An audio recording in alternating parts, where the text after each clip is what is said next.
Pesach, the holiday of freedom. Welcome to the Pesach Perspective.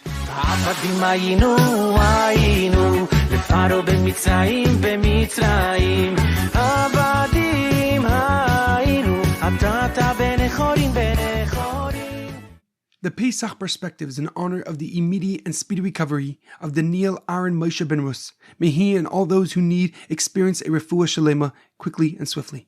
The Pesach Perspective is in loving memory of Leah, Mintche of Yosef, Edward Ben Efraim, Shlomo Ben Edward, and Yirachmiel Daniel Ben Gedalia. May their souls be uplifted and may their memories be a blessing. We are about to celebrate Pesach, the holiday of freedom. After cleaning our homes to near perfection, we will eat ancient but spiritual bread, the Matzah, and we will drink 4 cups of wine in honor of our liberation. But most importantly, we will recall, remember, and relate the story of our exodus from Egypt. One of the more notable parts of the Seder is the asking of the 4 questions, the Manishtana. Typically, the youngest child at the table will recite the 4 questions, followed by all the adults. If no children are present, all the adults together ask the 4 questions. The Manishtana examines and describes some of the differences between the Seder night and the rest of the year. Beginning with, why do we dip not once but twice during the Seder?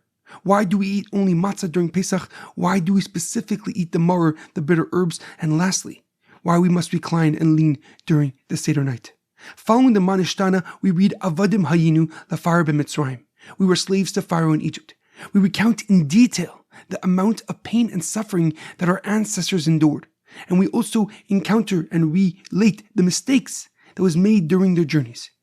We say, Mitchilu oivde avodah zara hayu avosenu. In the beginning, our ancestors were idol worshippers. Va'achshav karvenu lamakim la'avadasai. But now we have come close to God and only serve Him. But a question comes to mind. During the Seder night, we lean to the left as we eat the matzah and drink the 4 cups of wine to celebrate our freedom. And yet, as just previously mentioned, we first detail the misery, the agony that our forefathers endured, and we describe the various ways the Egyptians tormented and oppressed the enslaved Jewish people.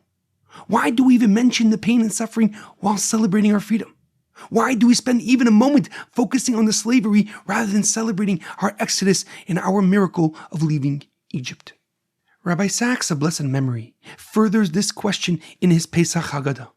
He asks, why do we even mention our ancestors were idol worshippers if it is referring to Terach, Avram Avinu's father?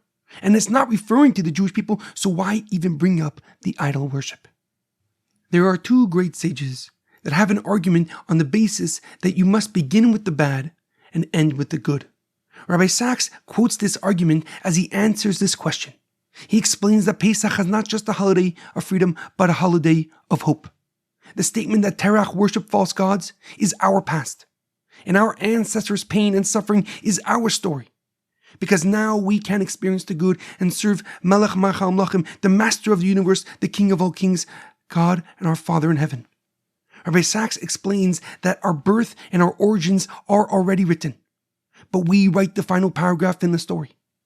We write how improved we are from our former selves, how we are using our freedom to share God's name and God's light and God's kindness throughout the world, how the suffering of our ancestors shaped our identity and our unwavering belief in God.